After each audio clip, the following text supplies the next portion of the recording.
अस्सलाम वालेकुम नाज़रीन, आप देख रहे हैं प्रोग्राम सिटी एट 10 और मैं हूं आपकी मेज़बान अना यूसुफ। और आज का हमारा टॉपिक जो ख़ास तौर पर है वो बच्चों की एजुकेशन और तालीम के बदलते हुए मयार, तालीम के बदलते हुए तकाज़ों को फॉलो करना वक्त की अहम ज़रूरत बन चुका है। लेकिन सवाल ये है कि इन तकाज़ों को अपनाया कैसे जाए। अब social media, AI, digital media, इसका इस्तेमाल बच्चों के लिए लाज़िम व मलज़ूम हो चुका है। अब इस आड़ में जब आपने अपने बच्चे को मोबाइल फ़ोन देना है, लैपटॉप देना है, iPad देना है, वो अब बड़ा चैलेंजिंग हो गया है पेरेंट्स के लिए भी और आई थिंक टीचर्स के लिए भी। बच्चे कुछ ज़्यादा स्मार्ट होना शुरू हो गए हैं।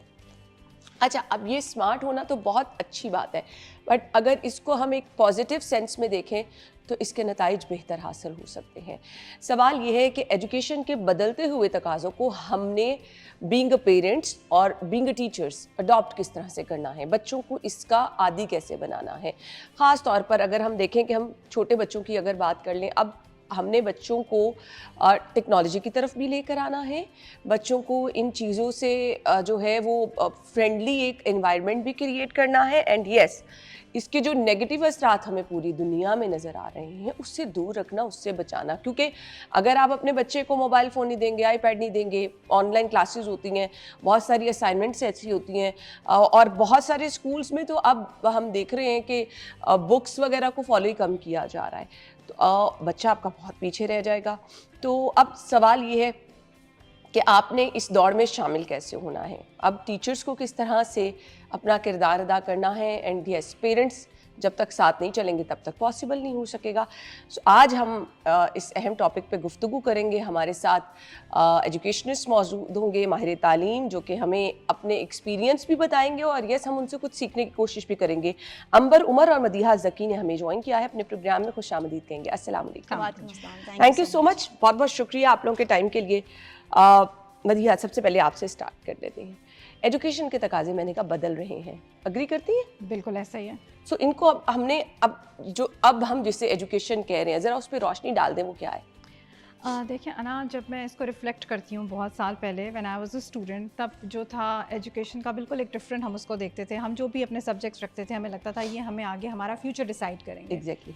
अब ऐसा नहीं है। अब इतनी डाइवर्सिटी आ गई है, आपके पास इतने नए सेक्टर्स डेवलप हो गए हैं कि अब हमने ये देखना है कि क्या चीज़ रिक्वायर्ड है और क्या चीज़ पीछे रह गई। सो उसके लिहाज से पहले था टू एक्वायर नॉलेज, हमने नॉलेज अचीव करना, सबसे ज़्यादा से ज़्यादा इन्फॉर्मेशन होनी चाहिए हमारे पास। AI के आने से, आर्टिफिशियल इंटेलिजेंस के आने से अब information is just a click away. आप एक बटन दबाते हैं, एक लफ्ज़ लिखते हैं और आपके पास सारी इन्फॉर्मेशन का डिस्प्ले आ जाता है बियॉन्ड योर इमेजिनेशन। एग्जैक्टली। सो अब जो एजुकेशन सेक्टर है, बेसिकली जितने हम टीचर्स हैं, हम सब के सब जो काम कर रहे हैं बहुत ज़्यादा फोकस्ड होकर वो इस चीज़ के ऊपर कर रहे हैं कि उसकी एप्लीकेशन क्या है, वो किस स्किल सेट को डेवलप कर रही है। अब information is not very important, how we have evolved, आप उसकी हम किस तरह से अप्लाई करके उसको अपनी कम्युनिटी में कैसे उसको एनहांस कर सकते हैं, उससे पूरी दुनिया को क्या फ़ायदा हो सकता है, ग्लोबली वो क्या, उसकी इंपॉर्टेंस क्या है। सो पहले होता था आप एक सेक्टर के लिए काम करते थे, बट अब आप जो काम कर रहे हैं वो आप पूरी यूनिवर्स के लिए काम कर रहे हैं। इन्फॉर्मेशन से निकल के आप प्रैक्टिकलिटी की तरफ। अदरवाइज तो आप फिर एक डब्बी में बंद होकर रह जाएंगे अगर आप सिर्फ एजुकेशन को अब वो वाली एजुकेशन ही समझेंगे। जदीद तालीम, हम मॉडर्न एजुकेशन की बात कर रहे हैं, क्या है अंबर?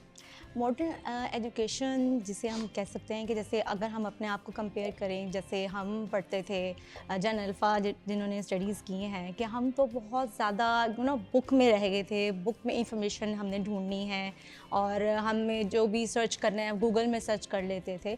लेकिन अब जो एजुकेशन है वो बहुत एडवांस्ड हो गई है, लेकिन इसको यूटिलाइज़ किस तरह से करना है ये बहुत मैटर करता है। एक तो टीचर्स की और उसके साथ साथ पेरेंट्स की बहुत बड़ी रिस्पॉन्सिबिलिटी है।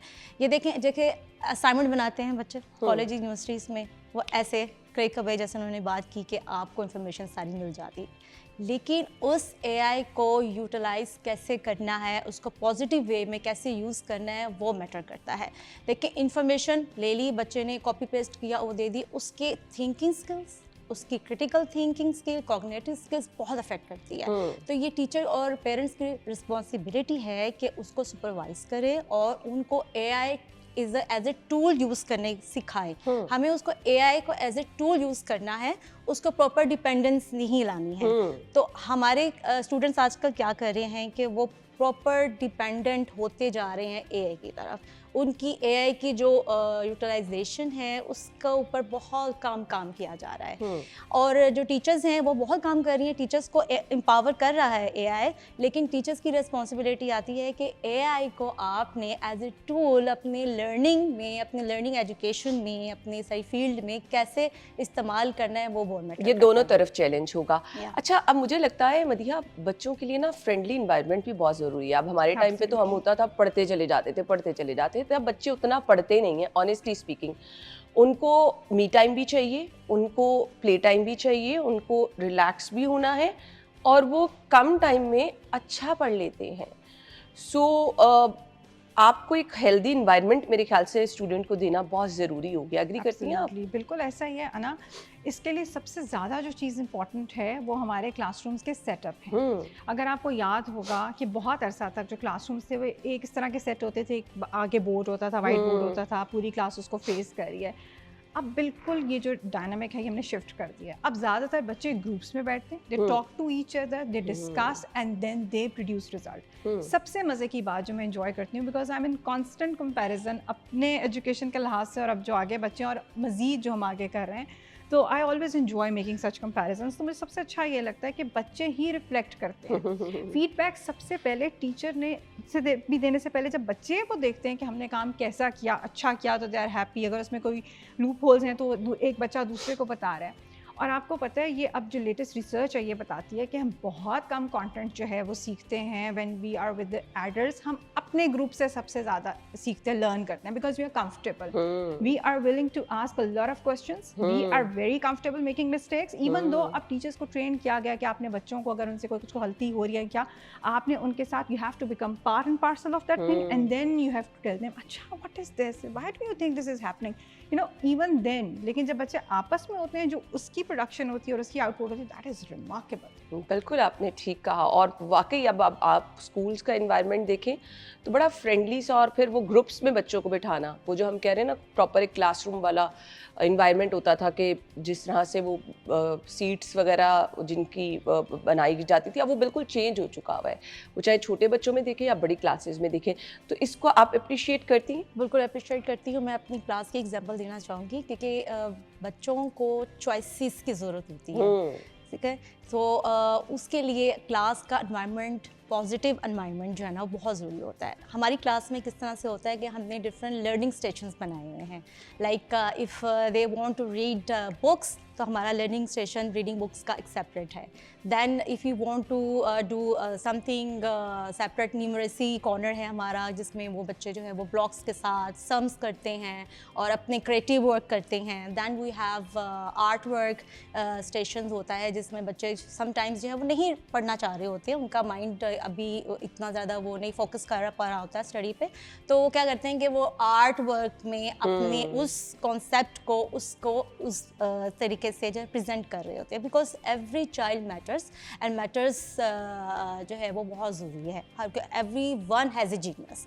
सो हम देखें हर बच्चे का ना अपना एक लर्निंग स्टाइल होता है, तो उस लर्निंग स्टाइल को केटर करने के लिए टीचर की जो पेडागोजी स्किल्स होती हैं ना वो बहुत मैटर करती हैं। No doubt. सो इसी तरह हमारी क्लास में जो इस तरह का पॉजिटिव इन्वायरमेंट से ना बच्चे, जैसे उन्होंने कहा, कोलैबोरेशन स्किल्स बहुत मैटर करती हैं। तो ग्रुप वर्किंग होती है, साथ साथ उनको पास चॉइसेस होते हैं, they know how to attain knowledge and how to present themselves in a different way. बिल्कुल। अब हमने आना है जी एक रिवायती किताबें पढ़ने का जो तरीक़ेकार था, काफ़ी चेंज होता चला जा रहा है, और जो चेंज कर रहे हैं उन स्टूडेंट्स में क्या फ़र्क है जिन स्कूल्स ने करा दिया और जो अभी तक नहीं चेंज हो पाए। हमारे सामने हमारे सरकारी स्कूलों की मिसाल भी है, उस पर बात करते हैं। ब्रेक के बाद आते हैं। Stay with us.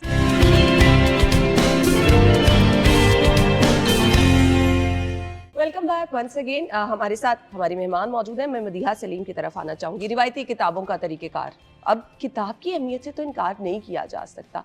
And honestly speaking, किताब आपके पास पढ़ी हो, आपको एक बड़ा खूबसूरत सा एहसास होता है, बट अब हम किताबों को एलिमिनेट करते चले जा रहे हैं। Is it right way? देखिए, जब भी कोई नई चीज़ आती है ना, जैसे अंबर ने अभी कहा कि लर्निंग कॉर्नर्स हैं, उसमें हमने रीडिंग कॉर्नर्स भी बनाए हैं। आज तक टिल डेट रीडिंग कॉर्नर्स हैं। आपके पास डिजिटल लाइब्रेरीज भी आ गई हैं जिसमें आपके डिजिटल रिसोर्सेज भी हैं, लेकिन लाइब्रेरी इज स्टिल देयर।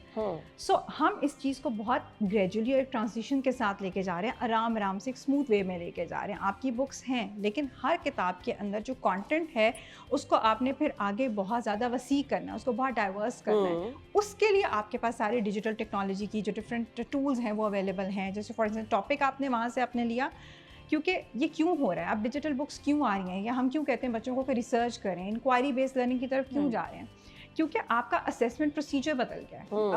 पहले एक इम्तहान होता था जिसका एक सेट कंटेंट होता था, आप उसके ऊपर असेस होते थे। अब ऐसा बिल्कुल भी नहीं आना।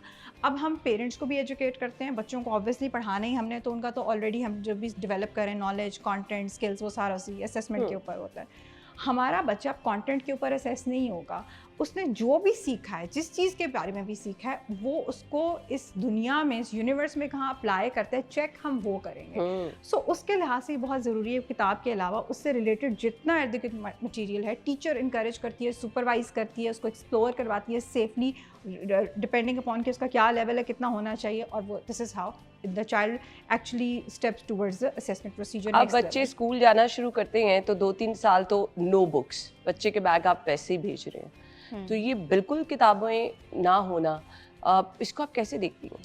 देखिए, काफ़ी चीज़ें ना हमारी डिजिटलाइज्ड हो गई हैं, तो बुक्स को भी डिजिटाइज किया जा रहा है। आपको किस तरह के एनवायरनमेंट इस तरह से हमारा हो जाता है कि छुट्टियां देनी पड़ जाती हैं, कुछ ऐसे इंसिडेंट्स हो जाते हैं, तो हमारा जो है सारा मटेरियल अगर बुक्स अवेलेबल नहीं भी होती हैं तो बच्चों के पास डिजिटलाइजेशन के थ्रू हर चीज़ डिजिटल उनके पास अवेलेबल होती है। बुक्स भी अवेलेबल होती हैं, जो टीचर्स का मटीरियल होता है जो बच्चों को देते हैं वो भी अवेलेबल होता है, और उसके साथ साथ सिर्फ हम पेरेंट्स को भी टीच करते हैं। ये नहीं कि सिर्फ बच्चे ही लर्न कर रहे हैं, पेरेंट्स के लिए भी बहुत ज़रूरी है कि उनको सिखाया जाए कि इंक्वायरी बेस्ड लर्निंग हम किस तरह से करवा रहे हैं, क्या असेसमेंट्स होती हैं और किस तरीके से हमारी क्लास में लर्निंग बच्चे कर रहे हैं, और उनकी असेसमेंट को कैसे उनको घर में प्रिपेयर करना है, वो सारा जो है वो डिजिटलाइज के ज़रिए हम पेरेंट्स को समझाते भी हैं और उनको गाइडलाइंस दी जाती हैं। तो इसलिए डिजिटल की तरफ हमें जाना मजबूरी बन चुका है पाकिस्तान में। नो डाउट फिर बहुत पीछे रह जाएंगे। पेरेंट्स के लिए बड़ा चैलेंजिंग है। आप बच्चे को जब मोबाइल फ़ोन दे रहे हैं, आप बच्चे को जब आईपैड, लैपटॉप दे रहे हैं, सारा टाइम बच्चे उस पर बैठे हुए हैं। अब आप तो चाह रहे हैं कि आप अपने बच्चे के लिए मॉडर्न तालीम के दरवाजे खोलें, एक हेल्दी इन्वायरमेंट, लेकिन बच्चा तो बिल्कुल ही और तरफ जा रहा है। क्या करना है?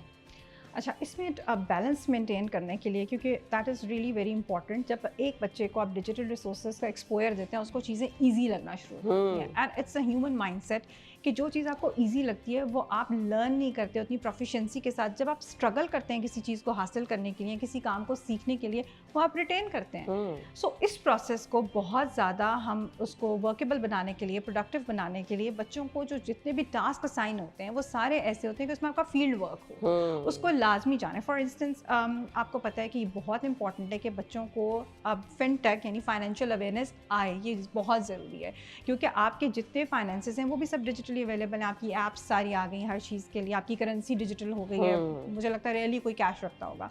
सो इस सारे प्रोसेस की उसको समझ आनी ज़रूरी है, लेकिन साथ फील्ड वर्क कैसे होगा? हम बच्चों को कहते हैं okay, build your brand, make your products, sell them out in the market, go and serve this anything in the community and see what is the response, then record is do analysis, then just see, do the budgeting and everything. So there is a practical part where they are required to go and work in the field, which is really very important, and then comes your digital part where you are going to work with all the tools to compile your work. So there is a balance between both, and that's why we are sitting and we are planning and we are actually making sure कि हमारा बच्चा जो है वो बहुत productive हो when it comes to use of digital tools, और वो कहीं पीछे मत रहे। क्यों पीछे मत रहे? क्योंकि आपका जितना ऑल अक्रॉस द वर्ल्ड अब जितना इनटेक आ रहा है फॉर हायर स्टडीज़, आपकी सारी असेसमेंट्स डिजिटल उस पर होनी है, प्लेटफॉर्म्स पे होनी है। एक बच्चा जो बहुत प्रोफिशेंट है उसकी और उसका एक लॉक लग जाता है उस असेसमेंट का, आपके पास एक लिमिटेड स्पैन के लिए वो स्क्रीन विजिबल है, आपने वो टेस्ट किया, lock, next test, next level, वो वही बच्चा कर सकता है जिसका दिमाग अलॉन्ग विद हाँ, वो ऑल द prepare हो स्किल्स उसके लिए, बिल्कुल। और वो उसको क्वालिफाई कर जाएगा। सो हम अपने बच्चों को उस फ्यूचर के लिए देख रहे हैं जहाँ उसने आगे से आगे से आगे जाना है, स्काई इज द लिमिट। सो उसके लिए इम्पोर्टेंट है कि वो फील्ड वर्क भी करें और वो इस हर तरह से प्रोफिशिएंट हो वाइल्ड। ये बड़ा एक ना फास्ट भी होता जा रहा है, और ये मुकाबला मेरे ख्याल से अब इसमें अगर आपका बच्चा पीछे रहेगा तो वो बहुत ज़्यादा हम पहले बात करते होते थे कि हमने बच्चे को जो है वो बहुत ज़्यादा जो है वो इस तरह से कि नंबर अच्छे चाहिए बच्चे के। अब मैंने बहुत सारे स्टूडेंट्स देखे जिनके मार्क्स इतने अच्छे नहीं आते हैं, ना भी आए, बट वो स्मार्ट बड़े होते हैं और बड़ा अच्छा वो परफॉर्म कर सकते हैं। उनकी स्किल्स बहुत अच्छी होती हैं, कम्युनिकेशन स्किल्स बहुत अच्छी होती हैं। यानी अब बहुत सारी चीज़ें चेंज हो चुकी हैं। ठीक है, पेरेंट्स को ना समझ आना शुरू हो गई है कि आप अपने बच्चों को सिर्फ नंबर्स नहीं देखने, उनकी एफर्ट को अप्रिशिएट करना है। और इसके साथ साथ अगर आप जैसे स्क्रीन टाइम की बात करें कि बच्चों के पास सारी रिसोर्सेज अवेलेबल हैं, फैसिलिटीज़ हैं, तो सबसे पहले जो हमें चीज़ को देखना है ना, बच्चों की मेंटल वेलबींग का ख्याल रखना है, क्योंकि इससे उनकी मेंटल वेलबींग जो है वो डिस्टर्ब हो रही है। उनको प्रॉपर स्लीप चाहिए, ठीक है, उनकी जो फिज़िकल एक्टिविटीज़ हैं उनको उसमें इंक्रीमेंट चाहिए, और उसके साथ साथ उनकी जो कम्युनिकेशन स्किल्स हैं ना वो कम होती जा रही हैं। पेरेंट के साथ कनेक्शन कम होता जा रहा है, क्योंकि अगर हम ज़्यादा टाइम स्क्रीन टाइम में बच्चों को लगा देंगे, ठीक है असेसमेंट्स हैं, लेकिन अगर आप सुपरवाइज नहीं करेंगे और बच्चे जो है वो ऑल द टाइम जो है वो उसमें डिपेंडेंट हो जाएंगे और वो स्क्रीन टाइम ज़्यादा दिखना शुरू हो जाएंगे, तो उसमें बच्चों की कॉग्निटिव स्किल्स में बहुत इम्पैक्ट आता है। तो हमें मेंटल वेलबींग का भी ख्याल रखना है और स्क्रीन टाइम और उनकी फिज़िकल एक्टिविटीज़ में बैलेंस रखना है। तो डेली एक्सरसाइज रेगुलरली बच्चों के लिए बहुत इंपॉर्टेंट है, क्योंकि समटाइम्स समहाउ ये होता है कि पेरेंट्स जो है वो वर्किंग पेरेंट्स होते हैं, वो क्या करते हैं कि जी बच्चे चले मसरूफ़ हैं, तंग नहीं कर रहे हैं, काम कर रहे हैं, तो लेकिन वो सुपरवाइज नहीं करते। तो वहाँ पर क्या होता है कि बच्चे जो है ना वो उसके यूज़ टू होना शुरू होते हैं, तो वो कम्युनिकेट भी नहीं करते भी पेरेंट्स के साथ कि बच्चा, अब अक्सर आपने देखा होगा बच्चे कहीं जाते हैं मेहमान, तो बच्चे जो है वो अपने आईपैड के साथ बैठे रहे होंगे और वो बात भी नहीं करते हैं, ना सलाम करते हैं। और क्यों? क्योंकि वो इतना इंडल्ज हो चुके होते हैं कि उनको अपने सराउंडिंग्स में कुछ नहीं पता चल रहा होता। उनको ये भी नहीं पता चल रहा होता कौन आ रहा है, कौन जा रहा है, मामा आई हैं, पापा आए हैं। वो ये मेरा खुद एक्सपीरियंस है बच्चों का कि मैं अगर घर में जाती हूँ तो कहेंगे हाँ जी जी मामा, ठीक है। तो वो मुझे वहाँ से रियलाइज़ हुआ नहीं, इनका स्क्रीन टाइम इतना कम होना चाहिए या बैलेंस होना चाहिए। हम ख़त्म नहीं कर सकते, लेकिन हम उसमें बैलेंस क्रिएट कर सकते हैं ताकि उनकी मेंटल वेलबींग का ख्याल रखा जाए। बिल्कुल ऐसी। ब्रेक की तरफ जा रहे हैं जी, ब्रेक के बाद वापस आते हैं। स्टे विद अस।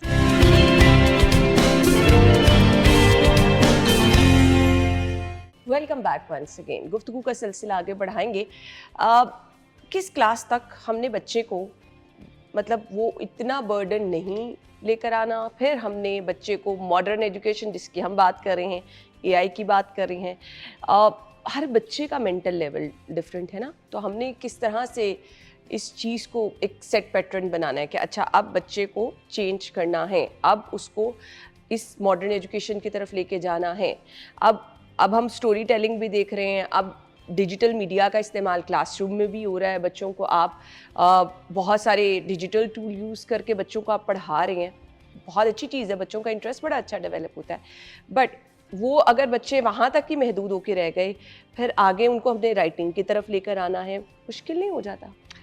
बिल्कुल भी नहीं, क्योंकि जैसे जैसे आप देखें हम चीज़ों को इवॉल्व करते जाते हैं। आपके पास जो बच्चे आते हैं ऑलरेडी वो घर से बहुत सारी चीज़ें सीख कर आ रहे होते हैं। उन्होंने देखा है हर घर में कंप्यूटर आ गया है, हर एक के घर में फ़ोन है, वो इर्द गिर्द जो बातें हो रही हैं वो भी सुन रहे हैं। सो उनको एग्जैक्टली पता है कि गूगल से इन्फॉर्मेशन आती है या what is AI. So you know already they are having a passive memory. So हमने सिर्फ उस पैसिव इन्फॉर्मेशन को एक्टिव करना है, और अगेन हमने उसको ऐसे एक्टिव करना है कि वो अपने एज ग्रुप के लिहाज से ग्रेजुअली उसको अचीव करता जाए, टारगेट्स को, माइलस्टोन्स को।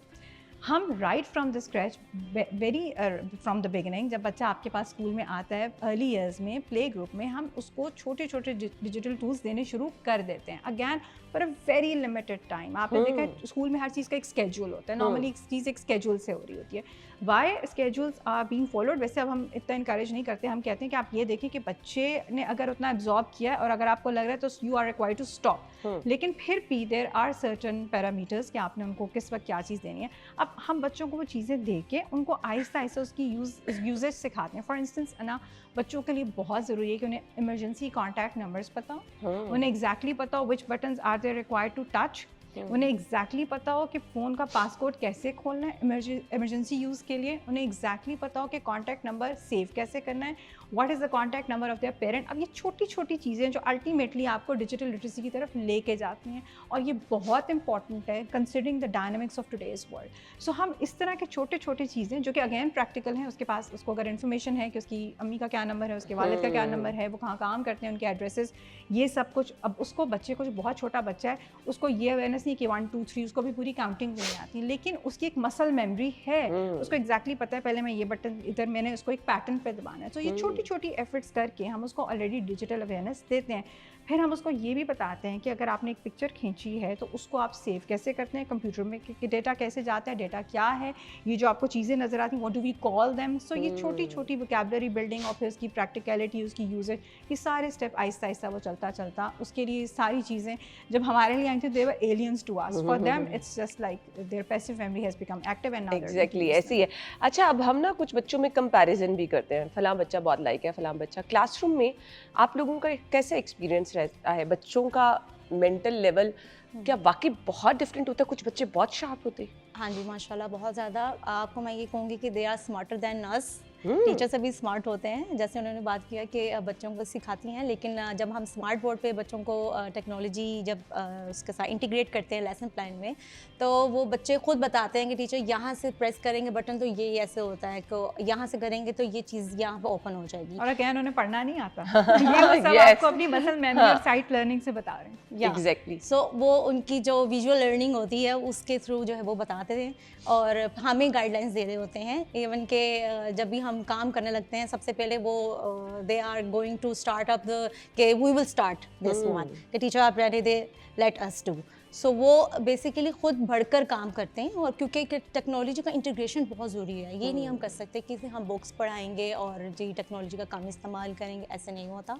बच्चे, जैसे उन्होंने कहा कि राइटिंग स्किल्स की आपने बात की कि राइटिंग स्किल कम हो जाएगी, ऐसा बिल्कुल भी नहीं है। मेरे जो बच्चे हैं 5 years ओल्ड जो हैं, वो क्या करते हैं, they type the sentences on keyboard and they look up and वो देखते हैं स्मार्ट बोर्ड में हम क्या लिख रहे हैं। वो बहुत अच्छे तरीके से इतनी क्विकली ग्रैब करते हैं चीज़ों को कि वो सेंटेंस मेकिंग हमें बताने की ज़रूरत ही नहीं पड़ती है। वो बहुत इजीली जो है ना वो कर लेते हैं सेंटेंस मेकिंग। लेकिन 5 years ओल्ड बहुत मुश्किल होता है। बाकी स्कूल्स में अगर आप देखें जहाँ टेक्नोलॉजी को इंटीग्रेट नहीं किया जा रहा, वहाँ पे बहुत ज़्यादा स्ट्रगल करनी पड़ती है बच्चों को। लेकिन यहाँ पे टेक्नोलॉजी के थ्रू बच्चे सेंटेंस मेकिंग क्या, वर्ड मेकिंग क्या, वो पिक्चर्स को डिस्क्रिप्शन करना शुरू कर देते हैं एंड वो लाइवली हो जाता है लेसन प्लान। तो वो हम टीचर्स जो हैं वो इस तरह से लेसन प्लान करते हैं कि टेक्नोलॉजी को इंटीग्रेट किया जाए, लिटरेसी को इस तरह से पढ़ाया जाए कि बच्चों की जो स्किल्स हैं, बच्चों को जो इंटरेस्ट है वो भी डेवलप हो और साथ साथ उनकी लर्निंग भी हो। ये ना हो किसी प्ले बेस्ड लर्निंग की हम लेसन प्लान करें। और टीचर्स भी अब एआई की हेल्प लेना शुरू हो गई हैं कि बच्चे बहुत एडवांस हो गए हैं, उनको हमसे ज़्यादा चीज़ें पता हैं, तो हमें भी एडवांस होना है। और पेरेंट्स को भी जो है वो चीज़ को अंडरस्टैंड करना पड़ेगा कि बच्चे उनसे ज़्यादा स्मार्ट हो रहे हैं, बच्चों को ज़्यादा चीज़ें पता है, तो आपको भी स्मार्ट होना है, आपको भी उसके बारे में पढ़ना है। अब जैसे आईबी सिस्टम आ गया पाकिस्तान में, हमारा आईबी स्कूल है, तो पेरेंट्स को प्रॉब्लम होती है ये क्या करवा दिया, इंक्वायरी बेस्ड लर्निंग क्या होती है, अगर ये रिसर्च कैसे करें। हम तो क्योंकि वो उस ज़माने में होते हैं, आएंगे लिखेंगे, हम सिखाएंगे बच्चों को कैसे सेंटेंस मेकिंग करना है। बच्चों को तो पहले से आता है, तो उनको भी एडवांस होना पड़ेगा, अपने आप को जो है वो ग्रूम अप करना पड़ेगा। और टीचर्स जो है वो एआई की हेल्प से लेसन प्लान कर रही हैं कि नहीं, अब हमें कुछ ऐसा प्लान करना है कि बच्चों को लर्निंग में एक तो एडवांसमेंट आए और बच्चों की लर्निंग डेवलप हो, और उसके साथ साथ हमें सिर्फ उसी में थ्योरेटिकल नहीं जाना, हमें प्रैक्टिकली स्किल्स डेवलप करनी है। ओवरऑल बच्चे की जो है वो डेवलपमेंट, उनकी जो जैसे कहते हैं ओवरऑल डेवलपमेंट जो है वो करनी है, लाइक उनकी जो स्किल्स हैं उनको डेवलप करना है। अच्छा, आपको एक और चीज़ बताऊं कि हमारे जो माइंड सेट होता है कि एआई तो अभी छोटा है, एआई कैसे इस्तेमाल करेगा, अभी नहीं। बच्चे को एआई सिखाना बहुत ज़रूरी है। एआई को यूज़ करना सिखाना है, एआई उसको यूज़ ना करे, एआई सिखाना है उसको। बट अब थोड़ा सा नुकसान ये भी हो रहा है ना कि बच्चे टोटली उस पर मदिया डिपेंड करते जा रहे हैं। वो जो एफर्ट हम लोग करते थे, बुक्स देखनी और इतना कुछ लिखना, ढूंढना, वो कम हो गया ना। अब आपको बिल्कुल इस तरह एक क्लिक पे, तो बच्चों में एफर्ट कम करना, मतलब जो हम 2 घंटों में काम करते थे वो 5 मिनट में हो रहा है। तो इस तरह बच्चों को मेहनत कम करने की आदत नहीं हो जाएगी? इस चीज़ को मैं हमेशा एक डिफरेंट एंगल से देखती हूँ। देखिए, artificial intelligence, the word itself says it's artificial, it's not real. ठीक है, तो इसका मतलब ये है कि हम ही लोग हैं जिन्होंने इसको बनाया और बेसिकली हमने भी हेल्प के लिए बनाया। सो अगर हम उसको ऐसे लें कि वो हमारे हेल्पिंग एजेंट्स हैं, they are there to help us, और हम बच्चों को भी एजुकेट करें, yes we are not suppose to take all the work from there. आपके बच्चे में जो स्किल डेवलप हो रही है ना, that is to pick and choose. जब आप एआई पे काम करते हैं, वो आपके सामने एक बहुत डाइवर्स इंफॉर्मेशन का पूल रख देता है। आपने उसमें से पिक एंड चूज़ करना है। और अगेन, ये चाहे आप छोटे बच्चे के सामने अगर आप प्लेंटी ऑफ पिक्चर्स रखते हैं और आप उसके pick which one do you like, वो उसमें से एक उठाएगा। अगेन, उसकी लर्निंग है, वो उठाएगा, फिर आप उसको आगे इंस्ट्रक्शन देंगे, वो उससे काम करेगा। सो बेसिकली सबसे मज़े की चीज़ जो यहाँ ये हो रही है कि बच्चे की एजेंसी डेवलप हो रही है, उसकी अपनी एम्पावरमेंट डेवलप हो रही है, जिसमें हमने पहले से ही काम करना शुरू कर दिया। जब वो एम्पावर होगा और जब वो किसी फील्ड में जाके काम करेगा, जस्ट इमेजिन ना वो कितने वंडर्स करेगा, क्योंकि वो bright from the beginning in सब चीज़ों से एक्सपोज हो रहा है, पिक एंड चूज़ कर रहा है, और वो देख रहा है कि क्या उसके पास चॉइसेस बहुत ज़्यादा हैं, उसके पास अब बहुत ज़्यादा मिरियड ऑफ थिंग्स हैं टू कम एक्सप्लोर। लेकिन हमेशा डिसीजन पावर हमारे ये कॉपी पेस्ट वाली चीज़ें भी एआई से बहुत आ रही हैं। बच्चों ने ये किया और ये आपको कॉपी पेस्ट, और इवन बच्चों को पता भी नहीं कि वो क्या है। अब इसको किस तरह से जो गैप आ रहा है कवर करना? ये देखिए, ये टीचर की रिस्पॉन्सिबिलिटी यहाँ पे बहुत बड़ी है। वो इस तरह से कि जब बच्चा जो कॉलेज है, यूनिवर्सिटी लेवल में बच्चे जो है वो असाइनमेंट सबमिट करवा रहे हैं, तो उससे पहले बच्चों को ये गाइडेंस दी जाए कि you can take help from the AI, but you have to understand कि क्या इंफॉर्मेशन आपको दे रहे हैं, क्या सोर्स है आपका, किस सोर्स को आइडेंटिफाई करें कि वो ऑथेंटिक सोर्स पे इंफॉर्मेशन दे रहा है या आप जो कॉपी पेस्ट कर रहे हो। आपको पहले उसको समझना है, फिर उसको जो है उसका सोर्स देखना ऑथेंटिक है कि नहीं। उसके बाद आपने उसको क्रिएटिवली अपने माइंड से, अपनी थिंकिंग, क्रिटिकल थिंकिंग से उसको अपने तरीके से क्रिएटिव वर्क में अपने काम को करना है। एआई सिर्फ आपको हेल्प करता है, आपको इन्फॉर्मेशन देता है, लेकिन उसको अंडरस्टैंड करके उसको समझना है, एंड देन अपने क्रिएटिव वर्क से आपने उसको डिस्प्ले करना है, आपने उसको प्रेजेंट करना है।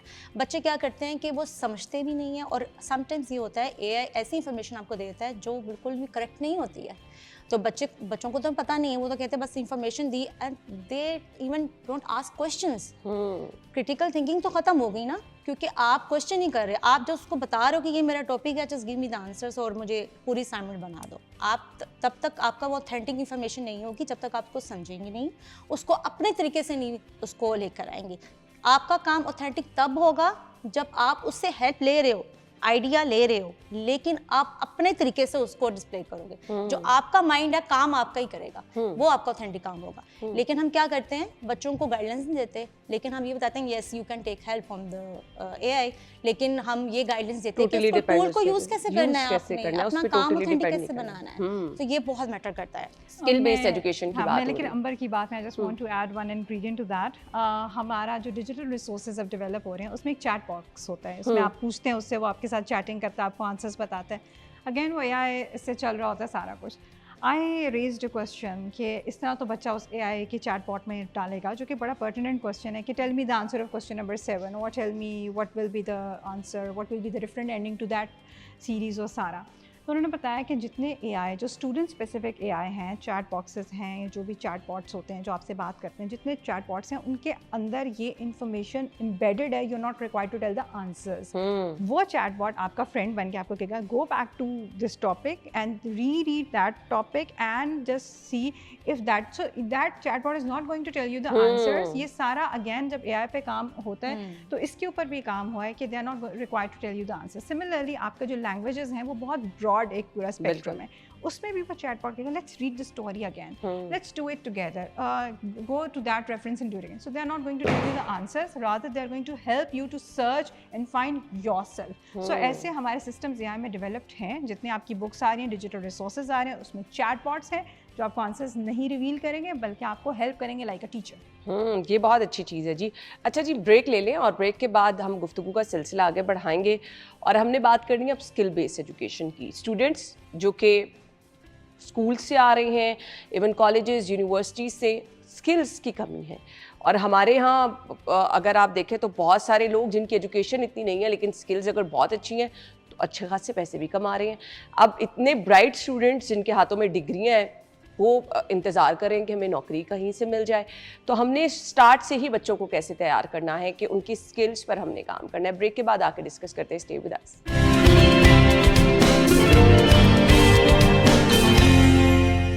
Welcome back once again. हम गुफ्तगू का सिलसिला आगे बढ़ाएंगे। अच्छा जी, अब हम बात कर रहे हैं स्टूडेंट्स जब आते हैं जी बाहर पढ़ाई करके अपनी कंप्लीट करके नौकरियों का इंतज़ार कर रहे होते हैं। स्किल बेस्ड एजुकेशन जो है वो वक्त की अहम ज़रूरत है, और हमने स्टार्ट से ही अगर ये चीज़ें बच्चों को ना सिखाई तो फिर अगर आप जाके मैट्रिक के बाद स्किल्स की तरफ आ रहे हैं तो वो फिर बच्चे बहुत पीछे रह जाते हैं। अच्छा अना, इस गैप को ऐसे फिल किया एजुकेशन सेक्टर ने कि जब हम फील रिफ्लेक्ट बैक, थोड़ी देर पहले असाइनमेंट्स होती थी, प्रोजेक्ट्स होते थे जिसमें बच्चे कुछ बनाते थे, डिस्प्ले करते थे, सब आते थे, देखते थे, अप्रिशिएट करते थे।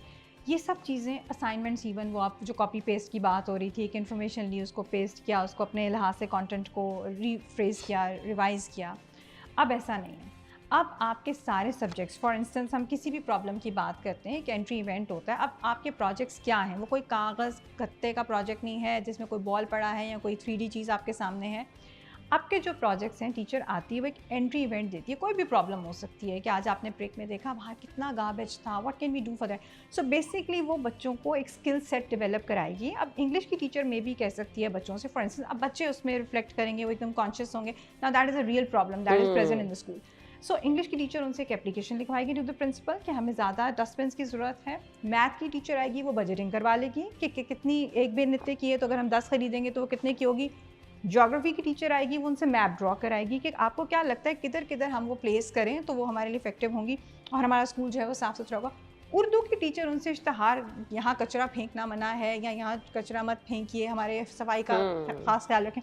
So all the subjects they'll be working together, and imagine if a child is working like this, जिसमें उसकी इंग्लिश भी कवर होगी, मैथ्स भी होगी, ज्योग्राफी भी होगी, उसकी उर्दू भी होगी, बाकी के सारे सब्जेक्ट्स जो हैं कवर हो गए।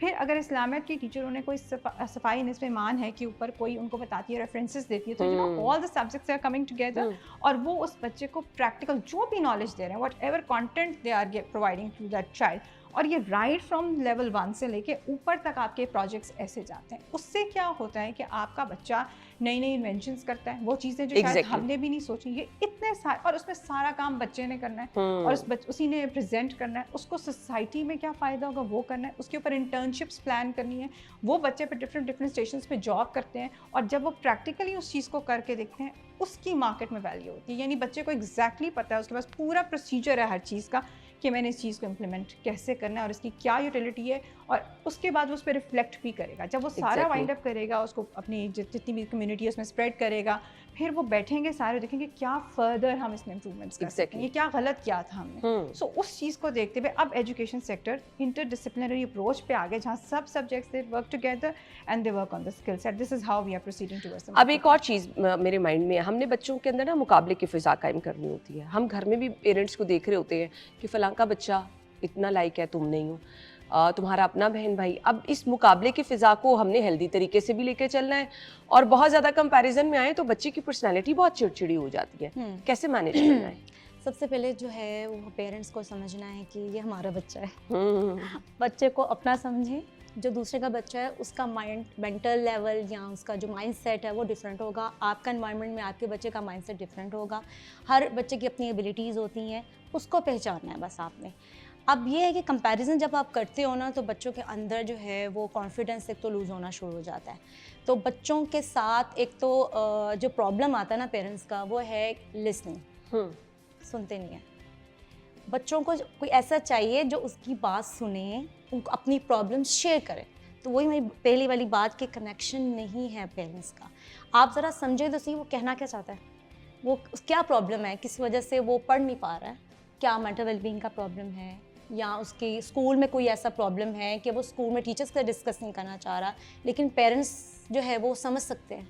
तब जब पेरेंट्स जो है वो अपने बच्चों से पूछते हैं कि क्या प्रॉब्लम है, किस वजह से आपको हुआ, या अगर मार्क्स कम हैं तो क्या हुआ, क्या प्रॉब्लम है, जब वो सुनना शुरू होंगे ना तो बच्चा खुद ही आपको बताना शुरू हो जाएगा। इतना कॉन्फिडेंस के अंदर डेवलप होगा कि मेरी मामा मेरी बात सुन रही हैं, नाउ वो अपनी डिस्कशन करना शुरू करेगा। फिर वो आस्ता आस्ता पेरेंट्स को भी समझ आना शुरू होगी कि मेरा बच्चा कहाँ लैग कर रहा है, क्या प्रॉब्लम थी, उसको कैसे सही करना है।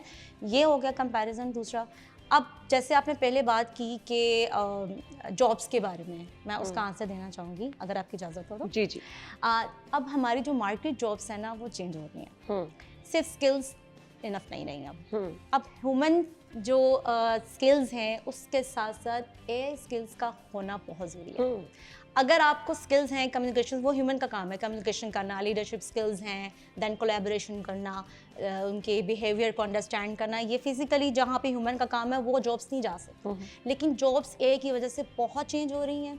एआई की वजह से जो है वो बहुत, रिसर्च ये कह रही है, ये मैं नहीं कह रही, मैंने रिसर्च में देखा, IMF और इंटरनेशनल लेबर ऑर्गेनाइजेशन की रिसर्च ये कह रही है कि जो एआई है वो जॉब्स के जो वे है, द वे जो जॉब्स के वे हैं वो चेंज हो रहे हैं, और कुछ टास्क जो है वो एआई ऑटोमेट कर रहा है, जिसकी वजह से उन लोगों की डिमांड ज़्यादा होने वाली है जिनको एआई टूल यूज़ करने का काम करना आता है, और उन लोगों की डिमांड कम हो जाएगी जिनको एआई के साथ काम करना नहीं आता।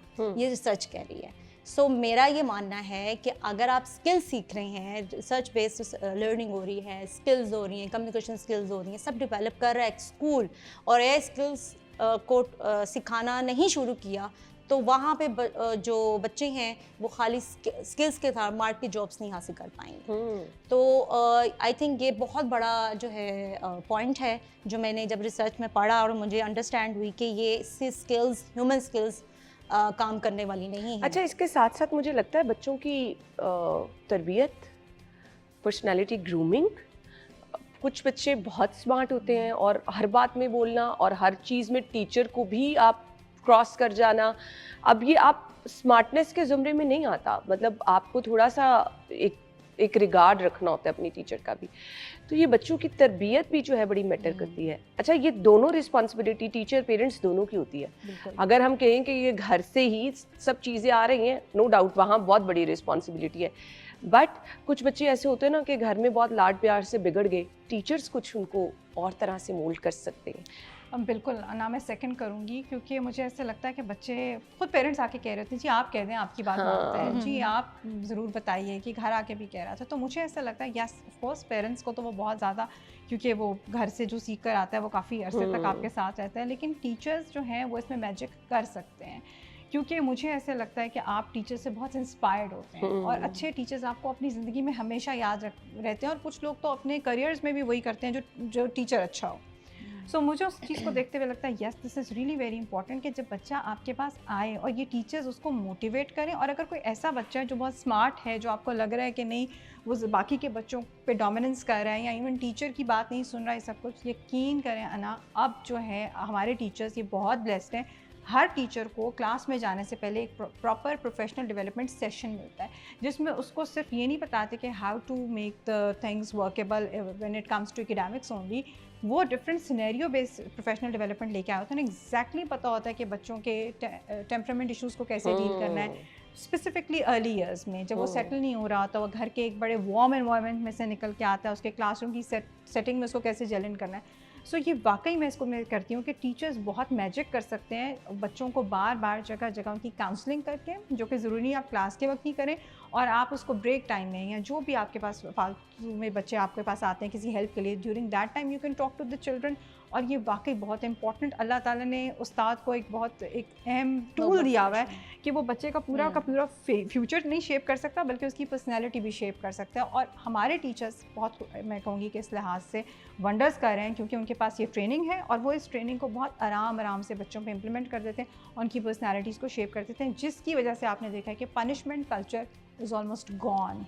So this is just because of that कि टीचर को इतनी नॉलेज है, इतना पता है कि मैंने बच्चे को पनिश नहीं करना, उसको अकाउंटेबल नहीं करना, उसको ठीक करना है गलती को। सो ये टीचर्स को मैं बड़ा इस चीज़ के ऊपर सैल्यूट करूँगी कि they are doing remarkable job, कि वो बच्चे की पूरी पर्सनैलिटी पे काम कर रहे हैं। एग्जैक्टली। अच्छा, पहले ऐसे होता था क्लास में स्टूडेंट्स की अच्छी खासी स्ट्रेंथ होती थी, अब बड़ा लिमिटेड रखा जाता है कि टीचर को हर बच्चे के बारे में पता हो, हर बच्चे के बिहेवियर को वो फोकस कर रही हो, हर बच्चे की पर्सनैलिटी कैसी है, और अब टीचर्स को पता होता है है, मेरे ख्याल से पेरेंट्स से ज़्यादा टीचर जी। बता सकते हैं कि बच्चा आपका इस टाइम क्या सोच रहा है और वो क्या चीज़ें घर में अक्सर माओं को नहीं पता होती तो टीचर बता रही होती है इसमें ये चीज़ भी है। सो वो बड़ी अच्छी चीज़ है। वो जो इतनी क्लास में स्टूडेंट 60+ एक स्ट्रेंथ होती थी, अगर अब वो 20-30 तक आ गई है तो बड़ी अच्छी ये भी एक चीज़ चेंज आया है। जी, बिल्कुल ऐसे ही है कि इंडिविजुअल नीड्स का ख्याल रखना पड़ता है टीचर को कि हर बच्चे की हर नीड डिफरेंट है, लर्निंग स्टाइल डिफरेंट है, तो हर चीज़ को कैटर करना पड़ता है। तो जब हम बच्चों से बात करते हैं तो वो ऐसी बातें हमसे शेयर करते हैं जो पेरेंट्स को सभी ने शेयर की होती है। तो वो ऐसी ऐसी बातें करते हैं, फिर हमें जो टीचर की रिस्पॉन्सिबिलिटी यहाँ पे ये आती है कि बच्चों की जो पेरेंट्स हैं उनके साथ उनको लूप में रखना है, उनके साथ डिस्कशन करनी है, उनके साथ मीटिंग्स करनी है, क्योंकि मीटिंग के बगैर देखिए ये एक ट्रायंगल होता है जिसमें बच्चे की प्रोग्रेस के लिए पेरेंट्स की और टीचर की और बच्चे की ग्रूमिंग के लिए बहुत ज़रूरी है दोनों का कनेक्शन, दोनों की कम्युनिकेशन बहुत ज़रूरी है। जब आप पेरेंट्स के साथ कम्युनिकेट करते हैं कि आपके बच्चे को ये प्रॉब्लम है, उन्होंने शेयर किया है, तो आप उनको लूप में लेते हैं, आप फर्दर डिस्कशन करते हैं, फिर उनकी प्रोग्रेस पूछते हैं कि क्या प्रोग्रेशन चाह रही है। तो ये टीचर जो है अपने साथ नोट्स बनाना शुरू करते हैं कि ये मेरे बच्चे की जो नीड है वो इंडिविजुअल जो नीड थी, जो प्रॉब्लम थी वो सॉल्व हो रही है, क्या बच्चा जो है वो पढ़ाई में और क्लास एक्टिविटीज़ में क्या प्रोग्रेशन में जा रहा है कि नहीं। तो ये बहुत ज़्यादा मैटर करता है और फिर पेरेंट्स भी खुश होते हैं कि हमारा बच्चा जो पहले नहीं कर पा रहा था, जो स्ट्रैटेजीज हम अप्लाई कर रहे हैं वो अब काम कर रही है, हमारा बच्चा फर्दर आगे जा रहा है, compete कर रहा है क्लासरूम में, क्योंकि पहले वो नहीं कर रहा होता। कि पेरेंट्स परेशान होते हैं, कुछ पेरेंट्स ऐसे हेसिटेट होते हैं कि अगर हम ये कह देंगे कहीं हमारा बच्चे को नालायक ना कह दें या हमारे बच्चा जो है वो ये काम नहीं कर पा रहा, घर वालों को आता नहीं है शायद, तो वो कुछ हेसिटेशन की चक्कर में जो है वो डिस्कशन नहीं कर पाते कि नहीं हमारा बच्चा बहुत अच्छा है, क्लास में कोई प्रॉब्लम होगी। तो कुछ मीटिंग्स ऐसी होती हैं कि वो एग्री नहीं कर रहे होते हैं और फिर हमें उनको बताना पड़ता है कि मैं इनके साथ कितना टाइम स्पेंड करती हूँ, कितनी काउंसलिंग करती हूँ, मैं कितनी डिस्कशन करती हूँ। तो मेरा कम्युनिकेशन पार्ट बहुत ज़्यादा है बच्चे के साथ। फिर जाकर उनको अंडरस्टैंडिंग डेवलप होती है, थोड़ा सा उनके साथ काउंसलिंग करनी पड़ती है, उनसे बात करनी पड़ती है, फिर जाकर पता चलता है कि हाँ भाई इनके साथ हमें कोऑपरेट करना पड़ेगा। तो फिर जाकर बच्चे की प्रोग्रेशन होगी। खाली टीचर का ये काम नहीं है कि बच्चों की प्रोग्रेस कर सके, बिल्कुल ऐसे ही है, पेरेंट्स का रोल साथ उसमें देना बहुत बहुत होता है। ज़रूरी है। बिल्कुल। मदीहा, मैसेज क्या होगा पेरेंट्स के लिए? मैं being a parent I always look at my every child on planet earth, जैसे वो मेरा अपना बच्चा है। और मैं हमेशा ये कहती हूँ कि आप अगर खुश हैं, मुतमईन हैं अपनी ज़िंदगी से, आप इंजॉय कर रहे हैं, सो अपने बच्चों को वो जो भी कर रहे हैं, whatever they are doing, उसमें सपोर्ट करें। Yes, do tell them what is right and what is wrong, लेकिन उनके पास हर वक्त आपकी सपोर्ट होनी चाहिए और उन्हें बहुत इनकरेज करें, क्योंकि यकीन करें हम पेरेंट्स जो हैं, हमारे पास एक मैजिक पावर होती है कि हम बच्चे का दिमाग जिस तरफ चाहें उसको मोड़ सकते हैं, सिर्फ और सिर्फ इस चीज़ से कि अगर वो हम कन्विंस्ड होगा जो हम कह रहे हैं। So I just want every parent कि वो अपने बच्चे के लिए बहुत ऑप्टिमिस्टिक हो जाएं, वो जो चीज़ जो भी उनका पैशन है उसमें सपोर्ट करें और उनको गाइड करें कंसिडरिंग देयर ओन एक्सपीरियंसेस। यकीन करें हर बच्चा जो वंडर्स कर सकता है। ग्रेट। मैसेज क्या होगा? अच्छा, मैं मैसेज देना चाहूँगी कि पेरेंट्स के लिए कि हम सिर्फ सक्सेस सिखाते हैं और हम फेलियर नहीं बताते, कि सक्सेस के अलावा आप फेल भी हो सकते हैं। फेलियर बताते ही नहीं हैं, क्योंकि जब बच्चा फेल होता है उसको नहीं पता कि मैंने कैसे रिएक्ट करना है। पेरेंट्स सिंपल सक्सेस पे बिलीव रखते हैं। तो मेरे ख्याल से कि पेरेंट्स को बच्चे को ऐसी काउंसलिंग करें कि अगर आपकी एफर्ट है ना उसको अप्रिशिएट करें, कि कम से कम आपने एफर्ट की, कोई बात नहीं, next time you can do it. वो कॉन्फिडेंस डेवलप करेगी बच्चे को, ना कि वो पीछे उसको ले जाएगी। बिल्कुल जी, थैंक यू सो मच जी, आप लोगों के टाइम का बहुत बहुत शुक्रिया। नाज़रीन, इसी के साथ ही हमें आपसे इजाज़त चाहिए। अपना बहुत सारा ख्याल रखिएगा। अल्लाह हाफ़िज़।